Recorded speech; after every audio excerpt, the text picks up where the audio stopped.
नमस्कार दोस्तों। इस वीडियो में अपन लोग कॉलेज व्याख्याता में जोड़ी गई एक कहानी है गदल। ये रांघे राघव जी की है। ध्यान रखिएगा, रांघे राघव जी को अधिकांश विद्यार्थी एक महिला साहित्यकार समझते हैं, जबकि ये महिला नहीं है, पुरुष हैं। इनके बाल बड़े बड़े हैं, उनका चित्र देख करके ऐसा लगता है कईयों को। ये तमिल ब्राह्मण थे केरल के। बाद में इनके पूर्वज वो जयपुर आ गए थे, जयपुर महाराजा के आग्रह पे, और फिर ये आगरा में बस गए।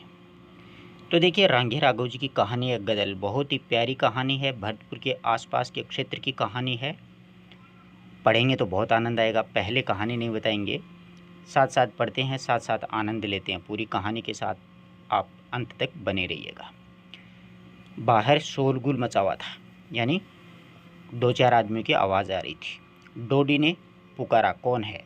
एक डोडी पुरुष का नाम है, बाद में पता चलेगा ये डोडी कौन है, ठीक है ना।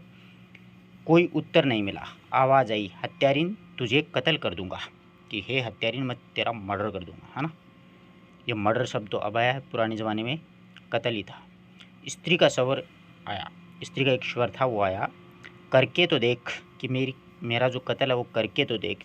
तेरे कुनबे को डायन बन के न खाई ना, निपुते निपुते, यानी तेरा कोई औलाद ना हो। ऐसा वो महिला बोल रही थी। डोडी बैठा नहीं रह सका, बाहर आया। यानी ऐसी आवाज़ आती है कि मैं तुम्हारे कुनबे को खा जाऊंगी, डायन बन जाऊंगी, मैं तुम्हारी हत्या कर दूंगा। तो हर कोई बाहर आता है, तो डोडी है वो बाहर आता है। क्या करता है, क्या करता है निहाल। निहाल एक आदमी होता है। डोडी बढ़कर चिल्लाया, आखिर तेरी मैया है। अब पता चलेगा आपको कि ये निहाल है, इसकी माँ है। उसको वो मतलब गुस्से में दोनों माँ बेटी की लड़ाई हो रही है, और ये डोडी जो है ये निहाल का क्या है, चाचा है। मैया कहकर निहाल हट गया। कि मैया है मेरी, कि मैं इसका बेटा हूँ, ऐसा मतलब उसको बुरा लगा। क्यों लगा, ये कहानी पढ़ते पढ़ते समझ में आएगा। और तू हाथ उठा के तो देख, स्त्री ने फुफकारा, यानी उसकी माँ ने फटकार लगाई। कढ़ी खाए तेरी सींग पर बिल्लियाँ न चलवा दूँ तो समझे रखियो, मत जान रखियो। हाँ, तेरी आश्रित नहीं हूँ, यानी मैं तुम्हारे आश्रित नहीं हूँ। अब तू मुझ पे हाथ उठा के तो देख। ऐसा मतलब स्त्री को भी गुस्सा आ गया। अब आगे देखिए, भाभी, डोडी ने कहा। अब ये निहाल की माँ जो है वो डोडी की क्या है, भाभी है, ठीक है। समझ में आ गई क्या बकती है, होश में आ कि तू क्या बक रही है, तू थोड़ी होश में आ। वह आगे बढ़ा, उसने मुड़कर कहा, जाओ सब, तुम सब लोग यहाँ से जाओ। डोडी ने सबको वहाँ से भेज दिया। यानी ऐसा माहौल होता है तो अड़ोस पड़ोस के लोग आ जाते हैं। निहाल हट गया, उसके साथ ही सब लोग हैं वो इधर उधर चले गए। डोडी निस्तब्ध छप्पर के नीचे लगा हुआ बरेंडा पकड़े हुए खड़ा हुआ था। मतलब छप्पर होती है ना एक छान, उसके जो अपन बल्ली वगैरह लगाते हैं उसके लिए बरेंडा। स्त्री वहीं पर बिखरी हुई बैठी रही, उसकी आंखों में आग सी जल रही थी, डोडी की भाभी की आंखों में। उसने कहा, मैं जानती हूँ निहाल में इतनी हिम्मत नहीं है, ये सब तैने किया है देवर। ये इसका देवर है डोडी। तो वो कहती है कि मैं जानती हूँ निहाल में इतनी हिम्मत नहीं है, तूने ज़रूर इसको हिम्मत दी है। हाँ गदल, डोडी ने धीरे से कहा। उसके देवर ने कहा कि हाँ गदल, तेरी बात सच्ची है, मैंने ही किया है। गदल सिमट गई, कहा, क्यों, तुझे क्या ज़रूरत थी, कि तूने ऐसा क्यों किया, तुझे क्या ज़रूरत थी ऐसा करने की। डोडी कह नहीं सका। वह ऊपर से नीचे तक झंझना उठा। 50 साल का लंबा खारी गुजर था ये, 50 साल की उम्र थी, जिसकी मूछें खिचड़ी हो चुकी थी, यानी छोटी छोटी मूछें होती है ना, वो मतलब उस एक दूसरे में मुड़ी हुई थी। छप्पर तक पहुंचा सा लगता था, यानी काफ़ी लंबा आदमी था। उसके कंधों की चौड़ी हड्डियों पर अब दिए का हल्का सा प्रकाश पड़ रहा था। उसके शरीर पर एक मोटी फतूही थी, यानी एक कोई मतलब गंजी बनियान पहन रखी थी, और उसकी धोती घुटनों के नीचे उतरने से पहले ही झूल देकर के सुस्त सी ऊपर की ओर लौट जाती थी। उसका हाथ कर्रा था, और वह इस समय निस्तब्ध खड़ा रहा, यानी कुछ भी बोल नहीं सका। अब आगे देखिएगा, स्त्री उठी और लगभग 45 वर्ष की थी वो। उसकी उम्र पूछी जा सकती है कि इसकी उम्र कितनी थी। ये गदल जो है ना, ये कहानी इस स्त्री जो शब्द आ रहा है, इस स्त्री का नाम ही गदल है। 45 वर्ष की थी गदल। वो डोडी था वो 50 वर्ष का। उसका रंग गोरा होने पर भी आयु के धुंधले में अब मेला सा दिखने लगा था। उसको देखकर लगता था कि वह फुर्तीली थी, यानी जवानी के समय में। जीवन भर कठोर मेहनत करने से उसकी गठन के ढीले पड़ने पर भी उसकी जो फुर्ती है अभी तक मौजूद थी, यानी शरीर में। यानी बूढ़े लोग हैं ना गाँव में, देखना आप लोग, वो मतलब फुर्तीले मिलेंगे। तुझे शर्म नहीं आती गदल? डोडी ने कहा। अपनी इसकी भाभी का नाम है ये गदल। तो डोडी पूछता है कि तुझे शर्म नहीं आई? क्यों शर्म क्यों आएगी? गदल ने पूछा। डोडी अक्षण भर सकते में पड़ गया। भीतर के चौबारे से आवाज़ आई, शर्म क्यों आएगी इसे? शर्म तो उसे आए जिसकी आंखों में हया हो। हया का मतलब भी शर्म हो, लाज हो, उसको ही बोलते हैं कि शर्म इसे क्यों आएगी। अंदर से एक आवाज़ आती। निहाल, डोडी चिल्लाया। तू चुप रहे। निहाल बोल रहा था कि इसे शर्म क्यों आएगी, अपनी माँ को बोल रहा था, परंतु डोडी ने कह दिया कि तू चुप रहे। डोडी निहाल का चाचा है। फिर आवाज़ बंद हो जाती, क्योंकि ये डोडी और निहाल का बहुत ही घनिष्ठ रिश्ता होता है, चाचा भतीजे का। अब जैसे जैसे कहानी पढ़ेंगे बहुत आनंद आने वाला है। अब आगे देखिए। गदल ने कहा, तुझे मुझे क्यों बुलाया है तूने? डोडी ने इस बात पर उत्तर नहीं दिया। पूछा, रोटी खाई है? नहीं, गदल ने कहा। खाती भी कब? कमबख्त, रास्ते में ही मिले थे, खेत से लौट रही थी, रास्ते में अन्य कंडे बीन करके सांझ होने के लिए जा रही थी, यानी सांझ हो रही थी तो मैं मेरे वापस जो जहाँ पर गई थी वहाँ पर जा रही थी। डोडी ने पुकारा। निहाल, बहू से कहे अपनी सास को रोटी दे जाए। भीतर से किसी स्त्री की दीठ आवाज़ सुनाई दी। अरे, अब लोहारों की बैयर आई है। लोहारों को बैयर का मतलब दूसरे के चले जाना होता है ना, जैसे पति मर जाता है तो स्त्री दूसरे के चली जाती है, उसको बैयर है। कि लोहारों की बैयर आई है, उन्हें क्यों गरीब खारियों की रोटी खाएगी, यानी हम तो गरीब खारी गुजर लोग हैं, हमारी रोटियां क्यों खाएगी ये तो लोहारों ही चलेगी। कुछ स्त्रियां ठहाका लगाने लगी, यानी और स्त्रियां वो हंसने लगी। निहाल चिल्लाया, सुन ले परमेश्वरी, जगनसाई हो रही है। परमेश्वरी इस निहाल की पत्नी है। खारियों की तो तूने नाक कटाकर छोड़ी है। गुन्ना मरा तो 55 बरस का। गुन्ना इसके पति का नाम है गदल के। कि गुन्ना मरा था, उसमें कितनी उम्र थी? 55 वर्ष। ये परीक्षा में पूछे जा सकते हैं, छोटे छोटे प्रश्न। गदल विधवा हो गई। गदल का बड़ा बेटा जो है वो निहाल 30 वर्ष का है। उम्र पूछी जा सकती है, बड़ा बेटे का नाम पूछा जा सकता है। निहाल है, उम्र 30 वर्ष की है। उसकी बहू दुल्ला, बड़ा बेटा 7 का है, दूसरा बेटा 4 का है, तीसरी छोरी, छोरी का मतलब लड़की है उसकी, वो भी गोद में है, यानी मतलब अभी जन्मी है, 1-2 वर्ष की है। तो यहाँ पर पूछा जा सकता है कि गदल की पत्नी का क्या नाम था? दुल्ला। बड़े बेटे की कितनी उम्र थी? 7 साल। दूसरे बेटे की कितनी थी? 4 साल। ऐसे छोटे छोटे प्रश्न पूछे जा सकते हैं। सीधा पूछे जा सकता है कि निहाल की कितनी मतलब संतान थी, कितने पुत्र थे, कितनी पुत्रियाँ थी, है ना। ध्यान रखना छोटी छोटी बातों का। निहाल से छोटा था तरा। तरा मतलब बेटे का नाम है। इसके बाद में 2 बहनें थी, चंपा और चमेली। ये गदल के बेटे मतलब संतान हैं। निहाल है, तरा है, चंपा है, चमेली है। अब चंपा की शादी हो जाती है जहाज़ में और चमेली की शादी हो जाती है विसरा गांव में। ठीक है। आज उसकी गोदियों में उसके लाल मतलब उतर करके धूल में घुटनों पर चलने वाले लग गए हैं। अंतिम पुत्र नारायण अब 22 वर्ष का हो गया। तो अंतिम पुत्र की उम्र भी पूछी जा सकती है, कितने वर्ष का? निहाल की पूछे 30 साल का। अंतिम पुत्र है नारायण, उसकी उम्र है 22 वर्ष, जिसकी बहू दूसरे बच्चे की माँ बनने वाली है। ऐसी गदल इतना बड़ा इसका परिवार छोड़ करके चली गई है। 32 साल के एक लोहार गुजर के यहाँ पर जा बैठी, यानी एक लोहार गुजर था जिसकी उम्र 32 साल की थी, उसके नाते चली गई है। समझ रहे हो बात को? आगे देखिए। डोडी गुन्ना का सगा भाई था। ये जो डोडी की चर्चा है ना पीछे, वो गुन्ना था, उसका सगा भाई था। गुन्ना की पत्नी है गदल। बहुत ही बच्चे भी हुए डोडी के, सब मर गए। अपनी जगह अकेला रह गया। गुन्ना ने बड़ी बड़ी कही थी, यानी बड़े भाई ने कहा था, फिर भी अकेला ही रह गया। उसने ब्याह नहीं किया। डोडी ने गदल के चूल्हे पर खाता रहा, कमा कर लाता और गदल को ही दे देता। उसके बच्चों को अपना मानता था, कभी उसने अलगाव नहीं किया था। निहाल अपने चाचा पर ध्यान देता था। अब निहाल है वो डोडी पर जान, डोडी उसका चाचा हो गया ना। और फिर खारी गुजर अपने को लोहारों से ऊंचा समझते थे। ये खारी गुजर हैं और ये लोहार गुजर हैं। तो वो खारी गुजर लोहारों को अपने आप से बड़ा मानते थे। अपने वर्ण व्यवस्था भारतवर्ष में मतलब काफ़ी समय से चलती आ रही है। गदल जिसके घर बैठी है उसका पूरा कुनबा था। उसने गदल की उम्र नहीं देखी, ये देखा कि खारी औरत है, पड़ी रहेगी, चूल्हे पर दम फूंकने की ज़रूरत भी थी, यानी चूल्हे पर बैठी रहेगी, कुछ काम वाम कर लेगी थोड़ा बहुत। आज गदल सवेरे गई और शाम को उसके बेटे उसको बांध करके वापस ले आए, यानी वहाँ से वापस ले आए खारी उस लोहारों से। उसके नए पति का नाम मोनी है, ध्यान रखना, ठीक है। गुन्ना पुराने पति का नाम था, नए पति का नाम मोना। मोना को भी अभी पता भी नहीं हुआ होगा। मोनी है वो रंडुआ है, रंडुआ का मतलब इसकी वाइफ ख़त्म हो चुकी है। उसकी भाभी जो पाँव फैला करके मटक मटक करके छाछ बिलोती थी, दुल्लो सुनेगी तो क्या कहेगी। गदल का मन विक्षोभ से भर उठा। आधी रात हो चली थी, गदल वहीं पड़ी थी, डोडी वहीं बैठा चिलम फूंक रहा था। उस सन्नाटे में डोडी ने धीरे से कहा, गदल। तो गदल बोलते, क्या है। गदल ने हौले से धीरे से कहा, तुम चली गई ना। गदल बोली, नहीं।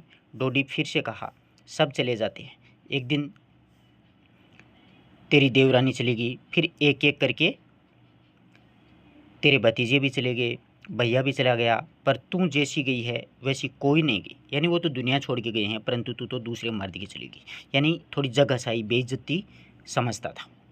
डोडी उसको समझाता है गदल को। गदल बुरबुराई, गदल को गुस्सा आ गया। जगह साई से मैं नहीं डरती देवर। जब 14 की थी तब तेरा भैया मुझे गांव में देख आया था, और तू उसके साथ में तेल पिया हुआ लठ लेकर के मुझे लेने गया था। तेल पिया हुआ लठ का मतलब है बढ़िया सी डांग, समझ रहे हो ना बात को, बांस की बढ़िया एक लाठी लेके गया था। तब तब मैं आई थी कि नहीं आई थी। तू सोचता होगा कि गदल की उम्र गई है, अब उसे कसम की क्या ज़रूरत है। कसम मतलब पति की। पर जानता है मैं क्यों गई, कि तू ये बात भी जानता है मैं क्यों गई। अब बेचारा डोडी कहता है, मैं तो नहीं जानता। अब वो समझाती है, तू तो बस यही सोचता रहेगा कि गदल गई।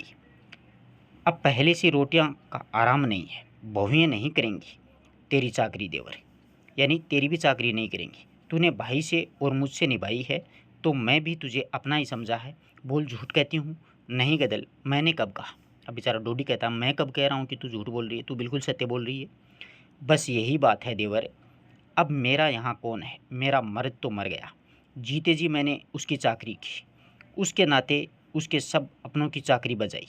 जब मालिक ही नहीं रहा तो काहे को हड़कंप उठाऊं। यानी जब मेरा पति मर गया तो मैं क्यों पड़ी रहूँ यहाँ।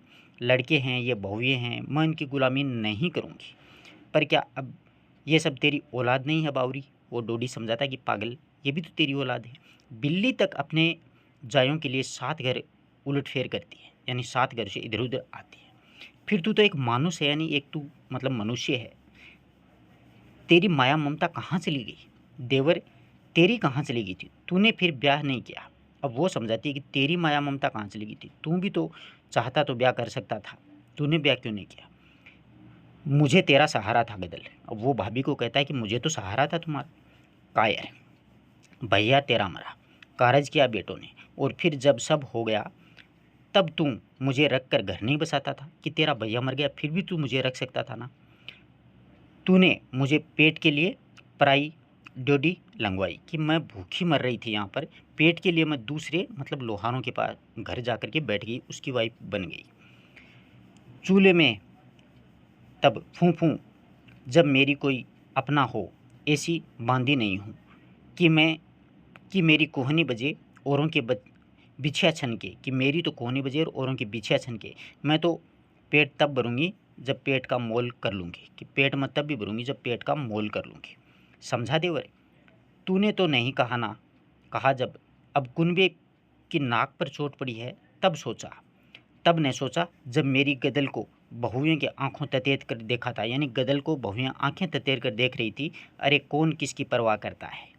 अब वो डोडी कहता है, गदल। डोडी ने भर्राए शोर में कहा, मैं डरता था। भला क्यों। अब डोडी कहता है कि मैं डर रहा था इस बात से। तो वो पूछती है गदल कि क्यों डर रहा था भाई।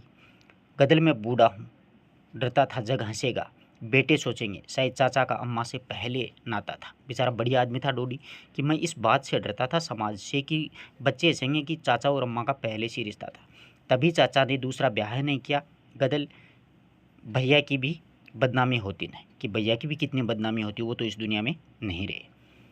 अरे चल रहने दे, गदल ने उत्तर दिया। गुस्सा आ गया गदल को। भैया का बड़ा ख्याल कर रहा था तू, तुझे तू नहीं था कारज में उनके। क्या मेरे ससुर मरे थे तब तेरे भैया ने बिरादरी को जिमाकर होठों से पानी छुलवाया था अपने, और तुम सब ने कितने बुलाए। तू भैया 2 बेटे, यही भैया हैं यही बेटे हैं, 25 आदमी बुलाए कुल के, क्यों आखिर कह दिया कि लड़ाई में कानून है। पुलिस 25 से ज़्यादा होते ही पकड़ ले जाएगी। डरपोक कहीं के, मैं नहीं डरती ऐसों से कि जब तेरे भैया का कार्य किया था तो सिर्फ बिरादरी के 25 लोगों को ही क्यों बुलाया, पूरी बिरादरी को बुलाना चाहिए था। जबकि मेरा ससुर मरा था तो तेरा भैया पूरी बिरादरी को मतलब जमाया था। हठात डोडी स्वर बदला, कहा, मेरे कहते तू पराए मर्द की जा बैठेगी? हाँ, अब के कहे? वह उठकर बूढ़ा, 100 बार कहूँ लाला। गदल पड़ी पड़ी बोली। डोडी बढ़ा। बड गदल ने फुफकारा। अब गदल को भी गुस्सा आ गया और बूढ़े को भी गुस्सा आ गया। डोडी रुक गया। गदल देखती रही। डोडी जाकर बैठ गया। गदल देखती रही, फिर हंसी, कहा, तू मुझे करेगा? तुझ में हिम्मत कहाँ है देवर? मेरा नया मर्द है ना, मर्द है। इतनी सुन तो ले भला। मुझे लगता है तेरा भैया ही फिर मिल गया है मुझे, कि मेरा नया मर्द जो है ना वो एक तरह मर्द है, मुझे तुम्हारा भैया ही मिल गया। वह रुकी। मर्द है? अरे कोई बैर से घिघियाता है बढ़कर जो तू मुझे मारता है। मैं समझती हूँ तू अपनापा मानता है। मैं इस घर में रहूँगी। डोडी देखता ही रह गया। रात गहरी होगी। गदल ने लहंगे की परत फैला करके अपने तन को ढक लिया। डोडी ऊँघने लगा, यानी अब रात गहरी हो गई, दोनों सो जाते हैं। अब आगे कहानी होती है कि ओसारे में, ओसारा मतलब बरामदे में, दुल्ले ने अंगड़ाई दे करके कहा, आ गई देवरानी जी। रात कहाँ रह गई थी कि सवेरे सवेरे आ गई देवरानी जी, रात को कहाँ चली गई थी? ये मतलब लोहार के घर की कहानी चलती है। सूखा बूढ़ा गया था। जो सूखा था वो बिल्कुल डूब गया। आकाश में पौ फट रही थी। बेल अब उठ करके खड़े हो गए थे। हवा में एक ठंडक थी। गदल ने तड़ाक से जवाब दिया, सो जेठानी मेरी, हुक्म नहीं चला मुझ पर। तेरे जैसी बेटियां हैं मेरी, देवर के नाते देवरानी हूँ, तेरी जूती नहीं हूँ कि ये तेरा देवर है इसलिए मैं मोनी के घर आई हूँ, तुम्हारी नौकरानी नहीं हूँ। दुल्लो सबकाई गई और मोना उठाई था, बनाया हुआ आया। बोला, कहाँ गई थी? गदल ने घूंघट खींच लिया पर आवाज़ नहीं बदली। कहा, वहीं ले गए मुझे घेर कर। मौका पाकर निकल आई कि मेरे बेटों ने मुझे उठा करके ले गए और मैं मौका पा करके वापस तुम्हारे पास आ गई। मोनी दब गया। मोनी का बाप बाहर से ही ढोर यानी मतलब जानवरों को खोल करके ले गया। मोनी बढ़ा। कहाँ जाता है? गदल ने पूछा। खेत कहाँ जा रहा हूँ। पहले मेरा फैसला तो कर जा। गदल ने कहा कि पहले मेरा फैसला तो करे। डुल्लो इस अधेड़ स्त्री के नक्शे देख करके अचरज में खड़ी रही। कैसा फैसला? मोनी ने पूछा। वह उस बड़ी स्त्री से दब गया था। अब क्या तेरे घर का पसीना पीसूंगी मैं? गदल ने कहा, हम तो 2 जन हैं, अलग से करेंगे और खाएंगे, यानी खाना वाना अपन अलग ही बनाएंगे, पूरे घर का काम मुझसे नहीं होगा। उसके उत्तर की प्रतीक्षा किए बिना ही वह कहती रही, कमाई शामिल करो, मैं नहीं रोकती, पर भीतर तो अलग अलग भले हैं। मोनी अक्षण भर सन्नाटे में खड़ा रहा। दूल्हो तिनक करके निकल गई। बोली, अब चुप क्यों हो गया देवर? बोलता क्यों नहीं है? देवरानी लाया है कि सास लाया है मेरी? तेरी बोलती क्यों नहीं करती? ऐसी न समझियो तू मुझे। रोटी तवे पर पलटते मुझे भी आँच नहीं लगती है, जो मैं इसकी खरी खोटी सुन लूँगी, समझा? मेरी अम्मा ने भी मुझे चूल्हे की मिट्टी खा के ही जना है, यानी जन्म दिया है। आगे आती है कहानी। अरे तो सोत, गदल ने पुकारा। मिट्टी न खा के आई, सारे कुनबे को चबा जाएगी डायन। ऐसी नहीं तेरी गुड़ की बेली है, जो न खाएंगे तो हम रोटी गले से फंदा मार जाएगी। मोनी उत्तर नहीं दे सका। वह बाहर चला गया। दोपहर हो गई। दुल्लो बेटी चरखा काती रही थी। नारायण ने आवाज़ दी, कोई है? दुल्लो ने घूंघट काट लिया। पूछा, कौन है? नारायण ने खून का घूंट पी करके कहा, गदल का बेटा हूँ। यह नारायण सबसे छोटा बेटा वो है। दुल्लो घूंघट में हंसी। पूछा, छोटे हो कि बड़े हो? तो वो बोलता है कि मैं छोटा बेटा हूँ। और कितने हैं? कुत्ते भी हों, कितने भी हों, तुझे क्या लेना देना है? वो नारायण कहता है, कितने भी हों तुझे क्या मतलब है? गदल ने निकाल करके कहा। अरे आ गई, कह करके दुल्लो भीतर भागी। आने दे आज उसे, तुझे बता दूंगी जिठानी। गदल ने सिर हिला करके कहा। अम्मा, नारायण ने कहा, ये तेरी जिठानी? क्यों आया है तू, ये बता। गदल चिल्लाई। दंड दरवाने आया हूँ अम्मा। यह कह करके नारायण आगे बढ़ने को बढ़ा। वहीं रहे। गदल ने कहा कि बस वहीं पर रहा, आगे मत बढ़ो। उसी समय लोटा डोर लिए मोनी लौट आया, यानी गदल का नया पति। उसने देखा कि गदल ने अपने कंडे और हंसली उतार करके फेंक दिया, यानी कंडे और हंसली जो थे वो गहने वो उतार करके फेंक दिए और कहा, भर गया दंड तेरा। अब मर्द का सब माल दबा करके बहुओं के कहने से बेटों ने मुझे निकाल दिया है। नारायण का मुँह स्याह पड़ गया, यानी बेचारा उदास हो गया। वह गहने उठा करके चला गया। मोनी मन ही मन शंकित भीतर रह गया। दुल्लो ने शिकायत की, सुना तूने देवर, देवरानी ने गहने दे दिए। घुटना आखिर पेट को ही मुड़ा, यानी घुटने वो पेट की तरफ ही मुड़े। कहने का मतलब है कि वो अपने बेटे की तरफ झुकी। 4 जगह बैठेगी तो बेटों के खेत की डोर पर डंडा धुआं तक लग जाएंगे। हुक्का चबूतरा घर के आगे बन जाएगा। समझा देती हूँ, तुम भोले भाले ठहरे, तिरिया चरित्र तुम क्या जानो, धंधा है यह भी। अब कहेगी फिर बनवा मुझे, अब फिर कहेगी कि ये जो गहने वो फिर से बनवा के दे। गदल हंसी, वाह है जिठानी, पुराने मर्द का मोल नए मर्द से तेरे घर की बैयर चुकवाती होंगी।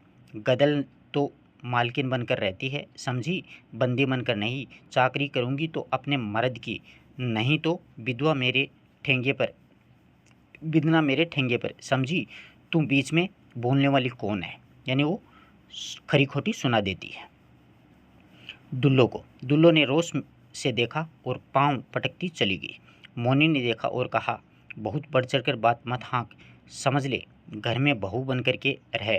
अरे तू तो तब पैदा भी नहीं हुआ था बालम। गदल ने मुस्कुरा करके कहा, तब से मैं सब जानती हूँ।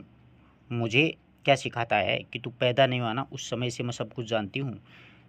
तू ऐसा कोई मैंने काम नहीं किया है जो बिरादरी के नेम से बाहर हो। जब तू देखे मैंने ऐसी कोई बात नहीं की है जो 1000 बार रोक पर सोत की ठसक नहीं सूंघूंगी मैं। तो बताऊं तुझे। वह सिर हिला करके बोला। गदल हंस करके ओबरी में चली गई और काम में लग गई। ठंडी हवा जो है वो तेज हो गई। डोडी चुपचाप बाहर छप्पर में बैठा हुक्का पी रहा था। पीते पीते उब गया और उसने चिलम उठा करके दी और फिर बैठा रहा। चिलम उलट करके रख दी और बैठ जाता है। खेत से लौट करके निहाल ने बेल बांधे, नाड़ा डाला और कहा, काका डोडी कुछ सोच ही रहा था, उसने सुना नहीं था। डोडी कुछ मतलब दिमाग में सोच रहा था। काका, निहाल ने शोर में उठ करके कहा। डोडी चौंक उठा, क्या? मुझसे कहा कुछ? तुमसे न कहूँगा तो कहूँगा किससे? दिन भर तो तुम मिले नहीं। और चिम्मन कडेरा कहता था तुमने दिन भर मनमोजी बाबा की धुने के पास बिताया है। यह सच है कि मनमोजी बाबा की धुने के पास बैठा था तू पूरे दिन? हाँ बेटा, चला तो गया था। क्यों गए थे भला? ऐसे ही जी क्या मन किया बेटा तो मैं चला गया। और कस्बे से घी और कटऊ क्या कराया कि बनिया का आदमी आया। मैंने कहा नहीं, वह बोला लेके जाऊंगा, झगड़ा होते होते बच गया। ऐसा नहीं करते बेटा। डोडी ने कहा, बोहरे से कोई झगड़ा मोल लेता है। अब आगे है कि निहाल ने चिलम उठाई, कंडों में से आँच बींद करके धरी, फूंक लगाता हुआ आया और कहा, मैं तो गया नहीं, सिर फूट जाते। नारायण को भेजा था। कहाँ? डोडी चौंका। उसी कुलच्छनी कुलबोरनी के पास, अपनी माँ के बारे में बताया, अपनी अम्मा के पास। न जाने तुम्हें उससे क्या है। अब भी तुम्हें उस पर गुस्सा नहीं आता? उसे माँ कहूँगा मैं। पर बेटा तू न कह, जग तो उसे तेरी माँ ही कहेगा कि तू चाहे उसे माँ मत कह, वो संसार तो उसे तेरी माँ ही मानेगा। जब तक मर्द जीता है लोग बैयर को मर्द की बहू कह करके पुकारते हैं, पर मर्द मर जाता है तो लोग उसे बेटे की माँ कह करके पुकारते हैं। कोई नया नियम थोड़ी है कि ये कोई नया नियम नहीं है। पति जीता तो पति के नाम से, बाद में बेटों की माँ के नाम से पुकारी जाती है। निहाल भुन बनाया, कहा ठीक है काका ठीक है, पर तुमने अभी तक ये तो पूछा ही नहीं कि क्यों भेजा था उसे। हाँ बेटा, डोडी चौंक करके कहा। यहाँ तो तूने बताया ही नहीं ये बात तो कि बताने दंड भरवाने भेजा था, सो पंचायत जुड़वाने के पहले ही उसने तो गहने उतार के फेंक दिए कि दंड भरवाने भेजा, परंतु उसने गहने दे दिए थे। डोडी मुस्कुराया कहा, तो वह ये बता रही है कि घरवालों ने पंचायत भी नहीं जुड़वाई, यानी हम उसे भगाना ही चाहते थे। नारायण ले आया। हाँ, डोडी सोचने लगा। मैं फेर आऊँ? निहाल ने पूछा। नहीं बेटा, डोडी ने कहा, वह सचमुच रूठ कर गई है और कोई बात नहीं है। तूने रोटी खा ली? नहीं। तो जा पहले रोटी खा ले। निहाल उठ गया, पर डोडी बैठा रहा। रात का अंधेरा सांझ के पीछे ऐसे आ गया जैसे कोई परत उलट गई हो। दूर ढोल गाने की आवाज़ आने लगी। डोडी उठा और चल पड़ा। निहाल ने बहू से पूछा, काका ने खा ली? नहीं तो। निहाल बाहर आया। काका नहीं थे। काका, उसने पुकारा। राह पर चिरंगी पुजारी गढ़ वाले हनुमान जी के पट बंद करके जा ही रहा था। उसने पूछा, क्या है रे? पाए लागू पंडित जी। निहाल ने कहा। काका अभी तो बैठे थे। चिरंजी ने कहा, अरे वह तो ढोल की आवाज़ सुन रहा था और मैं अभी देख कर आया हूँ। चिरंजी चला गया। निहाल ठिठक कर खड़ा रहा। बहू ने झांक करके पूछा, क्या हुआ? कि भाई काका कहाँ चले गए? काका ढोल सुनने गए। निहाल ने अविश्वास से कहा, वे तो नहीं जाते थे। जाकर बुला ले आओ, रात बढ़ गई है। बहू ने कहा और रोते बच्चे को दूध पिलाने में लग गई।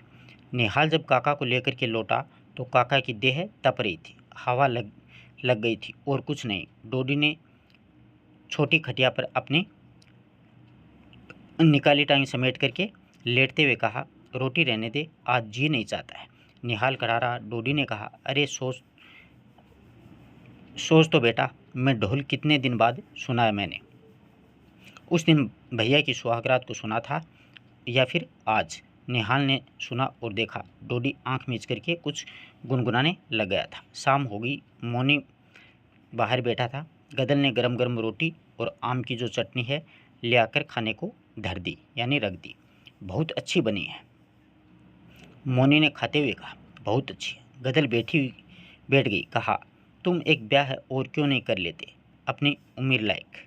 गदल उसे समझाती है मोनी को। मोनी चौंका और कहा, एक की रोटी भी नहीं बनती है।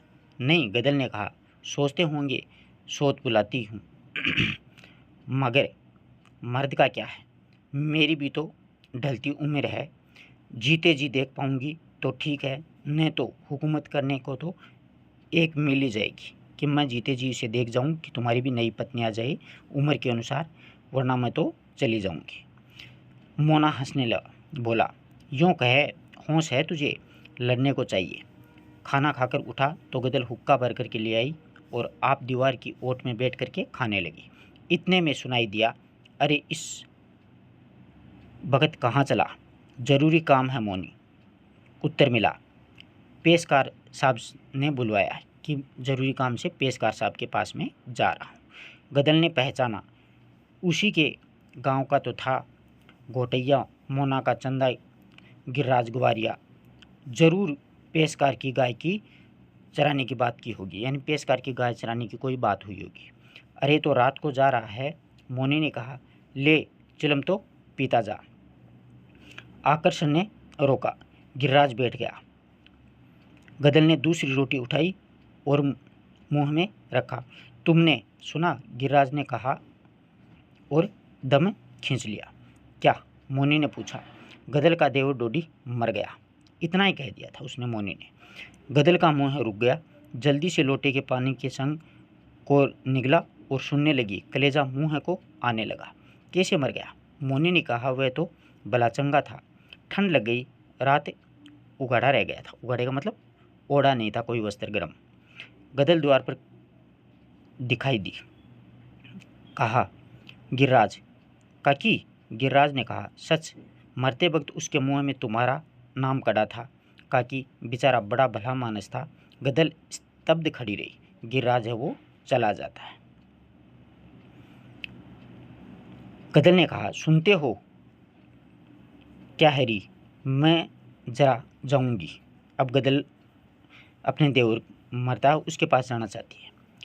कहाँ वह आतंकित हुआ है? वहीं क्यों? देवर मर गया है ना, उसलिए जाना चाहती हूँ। देवर? अब वह तेरा देवर नहीं रहा। अब वो मोनी कहता है। गदल झुंझुनाती हुई हंसी हंसी, देवर तो मेरा अगले जन्म में भी रहेगा। वही न मुझे रुखाई दिखाता था, तो क्या वह पाँव काटे बिना उस देहरी के बाहर निकल सकते थे?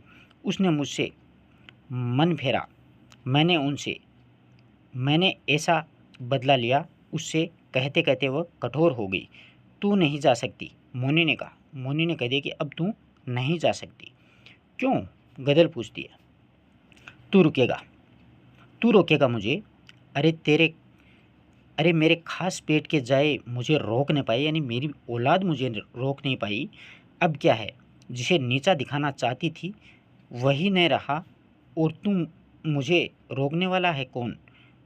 अपने मन से आई हूँ, रहूँगी, नहीं भी रहूँगी। कौन तूने मेरा मोल दिया है, कि तूने मेरा कौन सी कीमत चुकाई है? इतना बोल तो भी लिया। तू जो होता मेरे इस घर में तो जीभ कड़वा लेती तेरी। अरे चल चल, मोनी बोल देता। मोनी ने हाथ पकड़ के उसे भीतर धकेल दिया और द्वार पर खाट डाल के लेट करके हुक्का पीने लगा।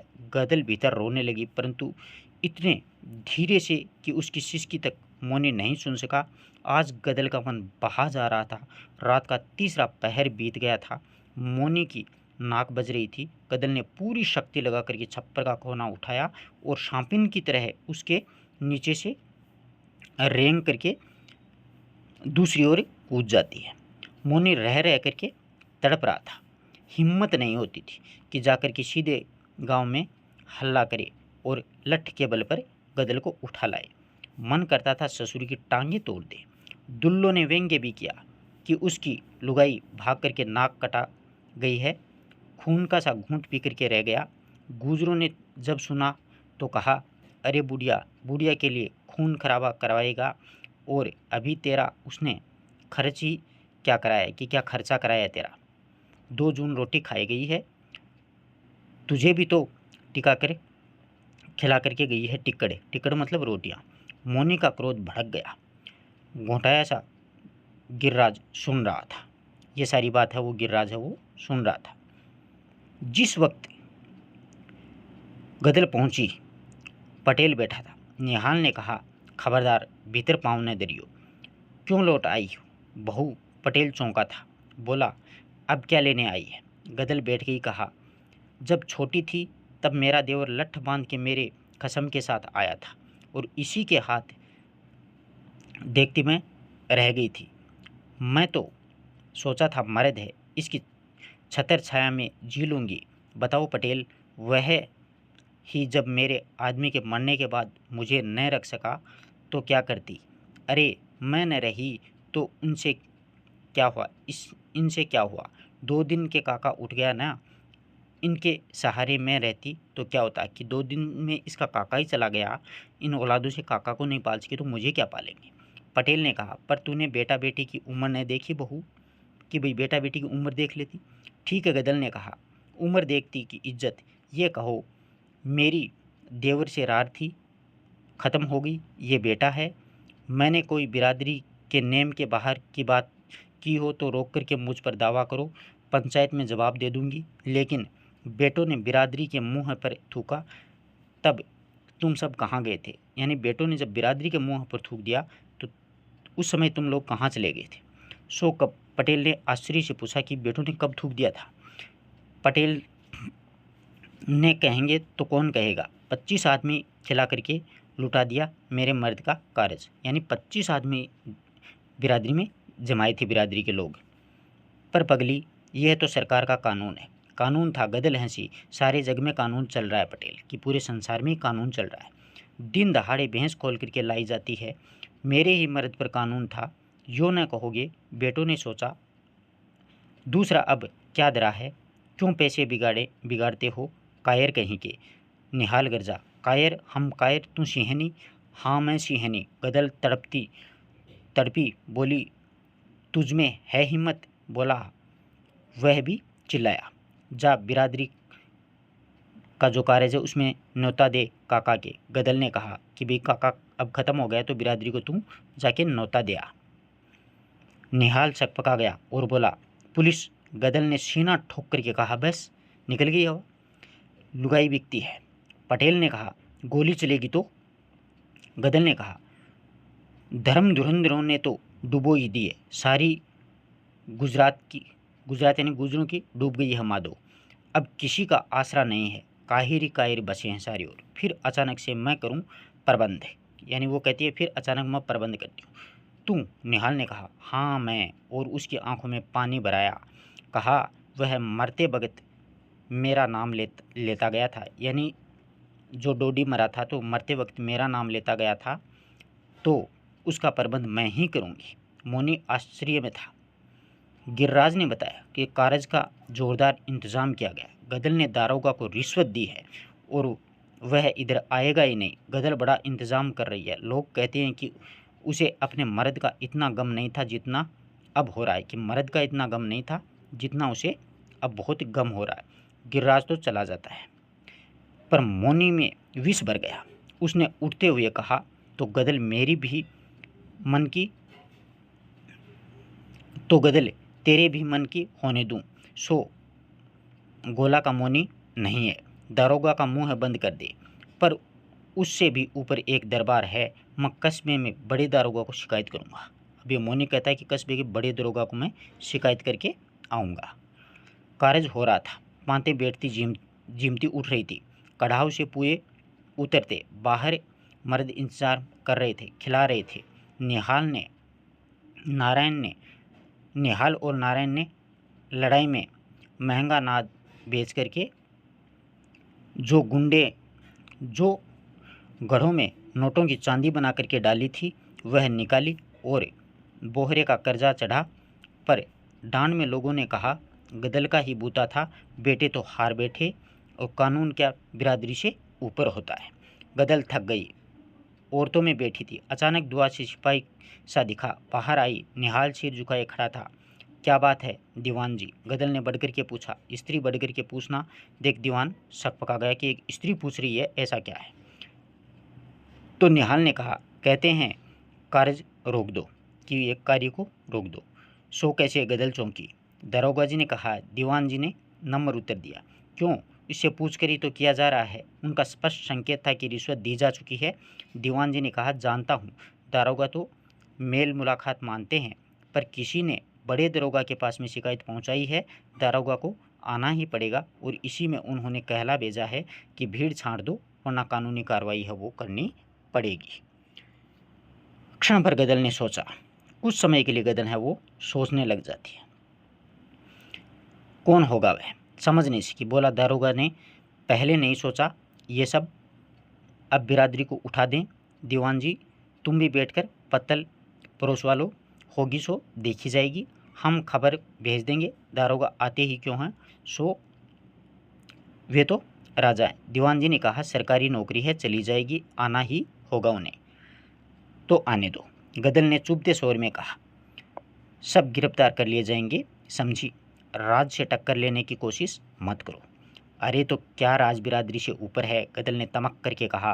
राज के पीछे तो आज तक पीछे हैं, पर राज के लिए धर्म नहीं छोड़ देंगे।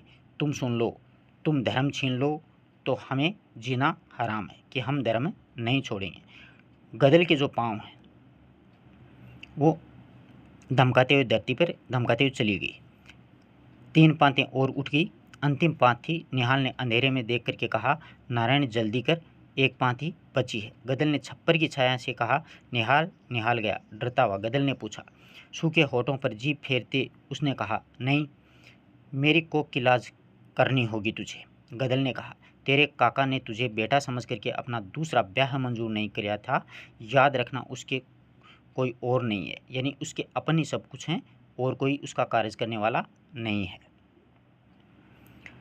निहाल ने सिर झुका लिया।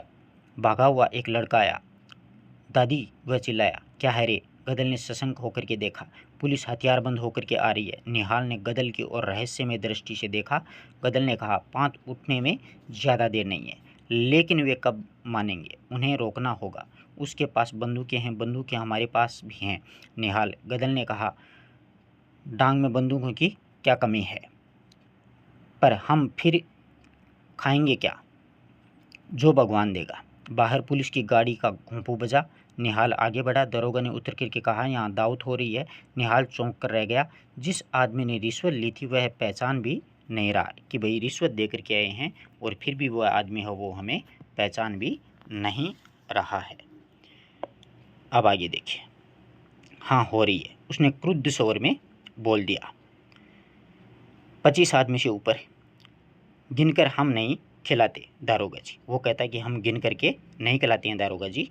अब 25 हैं, 50 वो आप देख लो। मगर तुम कानून तो नहीं तोड़ सकते। राज का कानून कल का है, मगर बिरादरी का कानून सदा का है। हमें राज नहीं लेना, बिरादरी से काम है। मैं तो गिरफ्तार करूँगा। गदल ने पुकारा। निहाल भीतर गया। गदल ने कहा, पंगत होने तक उन्हें रोकना ही होगा, फिर सबको पीछे से निकाल देंगे। कि फिर तो पीछे से अपन इन सभी को निकाल देंगे। अगर कोई पकड़ा गया तो बिरादरी क्या कहेगी, पर ये वैसे न रुकेगी, गोली चलाएंगे। तू न डर। छत पर नारायण 4 आदमियों के साथ में बंदूक के लिए बैठा था। निहाल कांप गया था। उसने घबराए हुए शोर में समझने की कोशिश की। हमारी टोपीदारी है, उनकी रेफल है। कुछ भी हो, पंगत उतर जाएगी और फिर तुम सब भागना। हठात लालटेन बुझ गई। दाएं दाएं आवाज़ आई। गोलियां अंधकार में चलने लगी। गदल ने चिल्ला करके कहा, सौगंध खा कर उठना, पर सबको जल्दी की फिक्र थी। बाहर दाएं दाएं हो रही थी, यानी गोलियों की आवाज़ आ रही थी। कोई चिल्ला गिरा। 5 पीछे से निकलने लगी। जब सब चले गए थे, गदल ऊपर चढ़ी और निहाल से कहा, बेटा। उसके स्वर में अखंड ममता का स्वर सुनकर के निहाल के रोंगटे उस हलचल में खड़े हो गए। और इससे पहले वह उत्तर दे, गदल ने कहा, तुझे मेरी कोख की सौगंध है, नारायण को और बहू बच्चों को लेकर के निकल जा पीछे से, और तुम भी, कि तुम लोग पीछे से निकल जाओ। मेरी जो भी होगा देखा जाएगा। मेरी फिक्र छोड़िए, मैं देख रही हूँ तेरा काका तुझे बुला रहा। निहाल ने बहस नहीं की। गदल ने एक बंदूक वाले से भरी बंदूक लेकर के कहा, चले जाओ, सब के सब निकल जाओ। संतान के मोह में जकड़े हुए युवकों को विपत्ति ने अंधकार में विलीन कर दिया। गदल ने घोड़ा घुमाया। कोई चिल्ला करके गिरा। वह हंसी, विकराल हास्य उस अंधकार में गूंज उठा। दरोगा ने सुना तो चौंका। औरत मर्द कहाँ गए? उसने कुछ सिपाहियों के पीछे से घेराव डाला और ऊपर चढ़ गई। गोली चलाई। गदल के पेट में गोली लग गई। युद्ध समाप्त हो गया था। गदल रक्त में भीगी हुई पड़ी थी। पुलिस के जवान इकट्ठे हो गए। दरोगा ने पूछा, यहाँ तो कोई नहीं है हुजूर। एक सिपाही ने कहा, ये औरत है कि एक औरतें बची है। दारोगा आगे बढ़ गया। उसने देखा और पूछा, तुम कौन है? गदल मुस्कुराई और धीरे से कहा, कारज हो गया दारोगा जी, आत्मा को शांति मिल गई है। दारोगा ने झल्ला करके कहा, पर तुम है कौन? गदल ने और भी क्षीण स्वर में बोला, जो एक दिन अकेला नहीं रह सका, उसी की ओर सिर लुढ़क गया। उसके होठों पर मुस्कुराहट ऐसी दिखाई दे रही थी जैसे अब पुराने अंधकार में को जला करके लाई गई हो, पहले की बुझी लालटेन की तरह। इस प्रकार से अपन ने गदल जो कहानी है वो पढ़ी। आपको मैंने बताया है बीच बीच में कैसे कैसे प्रश्न बनेंगे, वैसे प्रश्न बनेंगे। कैसे कारज हुआ, दारोगा को कैसे रिश्वत दी गई, कैसे मोनी ने बड़े दारोगा को शिकायत की, और मोनी के कानों में जहर किसने भरा, गिरिराज ने। इस प्रकार के प्रश्न हैं वो परीक्षा में बनेंगे। वीडियो अच्छा लगा तो मित्रों को शेयर करना। प्लेलिस्ट के माध्यम से आप और भी वीडियोज़ देख सकते हो। टेलीग्राम पर आपको सारी PDFs उपलब्ध करवा दी जाएंगी। धन्यवाद दोस्तों।